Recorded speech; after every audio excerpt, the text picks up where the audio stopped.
Hey, what's up guys, it's Nin and I'm coming at you with another Warlock video because I know you guys love it. No, really, no, it's not you guys loving it, it's me loving it. I'm in love with the Warlock spec in itself. I just have a fondness for dot specs. Anyhow, I'm going to share with you the spec that I use and go into a little bit of detail, a bit of the rotation. Here we go. The build is 61 Warlock, 9 Necromancer, 6 Harbinger. Now the points in Necromancer are 5 of 5 Death's Alley, 2 of 3 Flesh Rot, and then 2 of 2 Fresh Graves. And then the points in Harbinger are 5 of 5 Eldritch Knowledge, and then 1 point for Blazing Light as an additional dot. Now, Blazing Light itself is a life-based dot, but it does benefit from just about every single buff in Warlock, as Warlock buffs typically go straight for dots and not specifically death dots, so that's good. It's not as strong as some of the other dots, but it does make a considerable difference between having it and not having it. Previously I had said that I didn't like using Harbinger Subsoul, because the Blazing Light does kind of introduce a potential to muddy up the rotation, and that still holds true, but like I said, there is that big difference between having it and not having it, and it is too big to ignore. So, going into the first of all, the dots, at the beginning I started off with my Life Leech, and then went into Defile. Now Defile gives you that increase in crit chance, and it does drain your charge. However, as I have found, is that it doesn't drain as much charge as it used to. They reduced it into where now you can actually apply it earlier than before, because before you wanted to apply it as one of your last dots because it drained so much charge and you would run out of charge before you got all your dots up. That's not an issue anymore, so that's the second dot that I put up. The third dot that I put on is Atrophy. Fourth one is then Necrosis, and then the last of my death dots is Dark Touch. And then I go into Blazing Light as my final one. Now typically what I'll do is after putting my dots on, I'll hit my Sacrifice Life damage macro just to get that buff, so I could go into my regular spam and have Void Life buffed by that 20% damage. Now because I have the only 2 points in Necromancer to increase the length of my Flesh Rot, or the 2 points in Flesh Rot increases the length, or excuse me, the duration of Necrosis by only an additional 4 seconds. So it's the shortest dot that I have, so I basically use that as my means of knowing when to do my refreshes. So when I come up to my first refresh, what I'll use is my Empowered Darkness macro, and I'll have the macros down in the description so you can look at it, but basically I pop that off as soon as my first refresh comes up. And I use Persist first, and Persist first because you don't want to use your Void Barrage with it.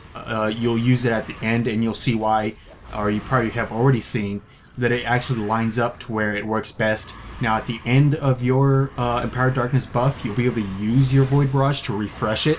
And the cool thing is that even if you're channeling Void Barrage and Empowered Darkness falls off in the middle of it, you'll still be able to maintain that buff. Even though, you know, the Empowered Darkness drops off maybe after the first 2 ticks, don't worry, the rest of the other ticks will still be buffed. It's the damage that it does is determined whenever you cast it.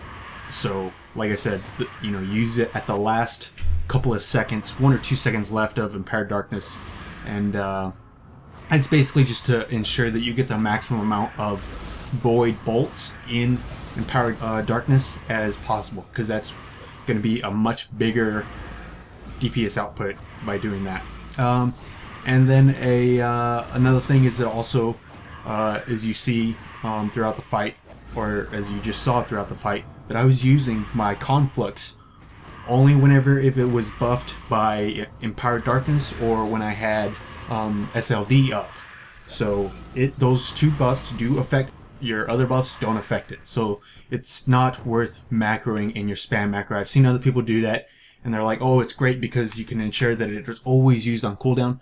Well, using it on a cooldown is great, but the difference between having it buffed by either SLD or Empowered Darkness is so big that you cannot ignore that, and you can't simply macro it. So please, don't do that. Again, I'll show my my spam macro in the description below, and you'll be able to check out all of those things. Looking at the breakdown, the damage here, you can see that Void Barrage and Void Bolt are the top two, even though Void Barrage is on such a lengthy cooldown. If you've noticed during the fight that I try to use primarily Void Bolt only during Empowered Darkness and also SLD, quite like I did with Conflux, because again, the difference between using it only during those times and other times is very big, so you don't just want to use it on cooldown. You want to try and time it. And so same thing like what I did with the Empowered Darkness. If you go back and look, you can also see with SLD a couple of times when possible, I was able to get in SLD, or excuse me, I was able to get Void Barrage at the last 1 or 2 seconds of SLD, and it was able to carry the buff, the damage buff, the increase damage throughout its entire channel. So that's another thing that you want to do to be able to increase your damage. And another thing about Warlock that people have to understand is also the idea of what is known as double dot, is what I have found out is what is usually called.